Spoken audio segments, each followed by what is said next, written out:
Hello, welcome to the Mad Batter channel. My name's Chris. Those of you who've been using Lightroom Classic for a number of years will have seen that the so-called masking function has grown ever more powerful, enabling you to do simple edits quickly and easily and to do ever more complex edits.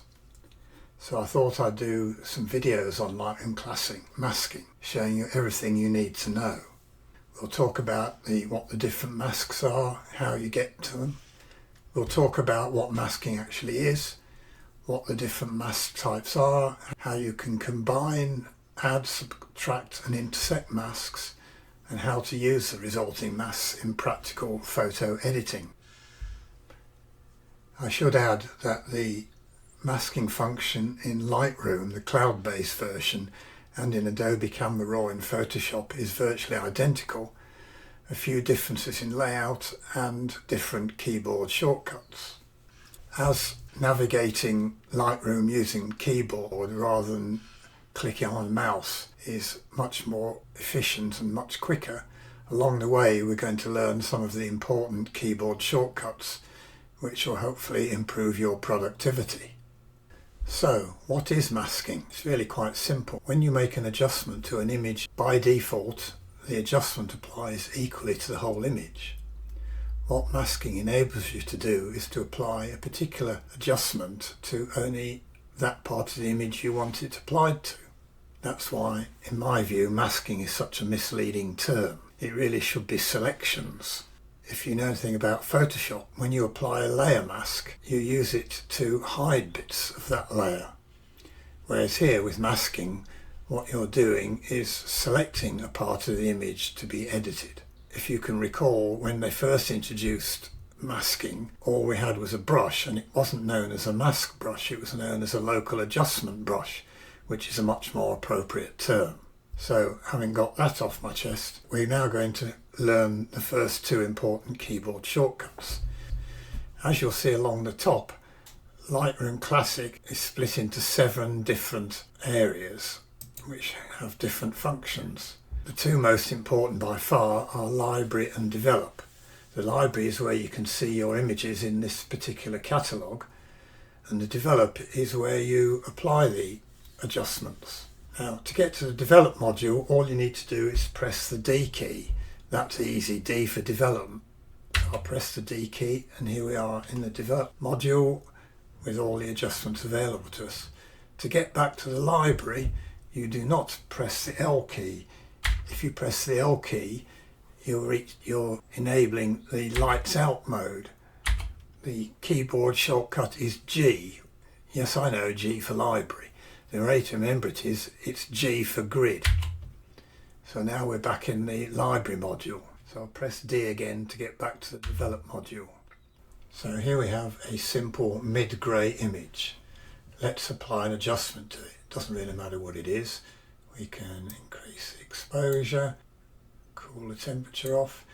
As you'll see, those two changes have applied uniformly across the whole image. But a lot of the time, you only want to apply your adjustment to part of an image or a feature in an image, and that's where masking comes in. So to demonstrate the basic principle of masking, let's first reset this image.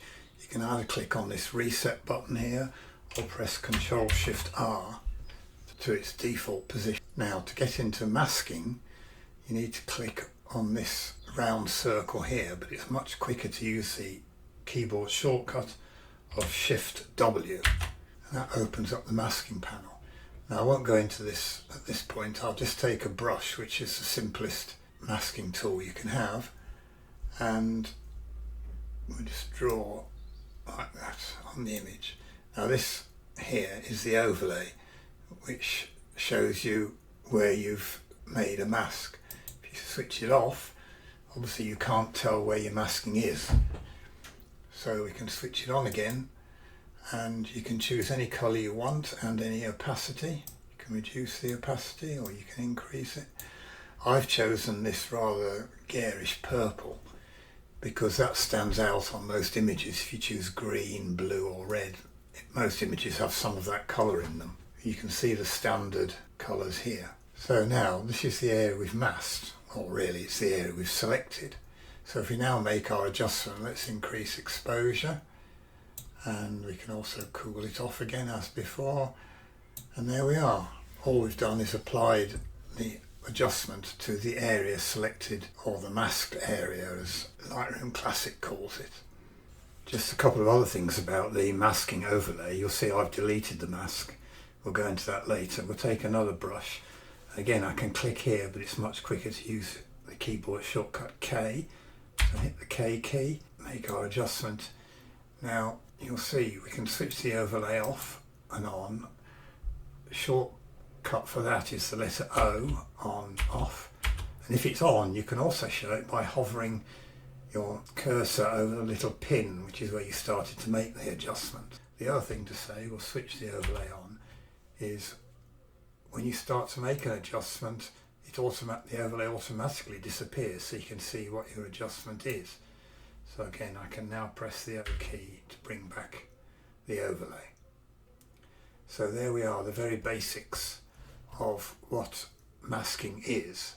In the next few videos I'll go into much more detail about the individual masks and other tips and tricks, and after that we'll go into combining masks in various ways and how these make for practical steps to produce good edits of your images.